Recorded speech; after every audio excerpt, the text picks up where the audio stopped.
নমস্কার, আমি advocate Debnath. Gujarat high court বলল, শুধু মন্দিরে যাওয়ার সময় স্ত্রীকে সঙ্গে নিতে না চাওয়া কোনোভাবেই আইপিসি সেকশন 498A অনুযায়ী ক্রূরতা নয়।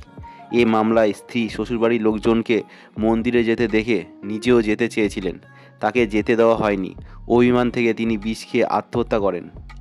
কিন্তু কোর্ট বলল, ঘরোয়া ছোটোখাটো ঝড়গা বা একেবারেই কোনো তুচ্ছ ঘটনা থেকে 498A বা আত্মহত্যার প্ররোচনার অভিযোগ প্রমাণ হয় না। ডিভিশন বেঞ্চ স্পষ্ট বলেছেন, 498A প্রমাণ করতে হলে ইচ্ছাকৃত শারীরিক বা মানসিক অত্যাচারের সুনির্দিষ্ট প্রমাণ দরকার। এখানে কোনো ধারাবাহিক অত্যাচারের তথ্য নেই। আত্মহত্যায় প্ররোচনায় ধারা 306 আইপিসি প্রমাণ করতে হলে স্পষ্ট ইনস্টিগেশন থাকতে হয়, সেটারও কোনো প্রমাণ মেলেনি। স্বামী ঘটনার পরপরই স্ত্রীকে হাসপাতালে নিয়ে গিয়েছিলেন, এতে প্রমাণ হয় তার কোনো প্ররোচনা বা অপরাধমূলক উদ্দেশ্য ছিল না।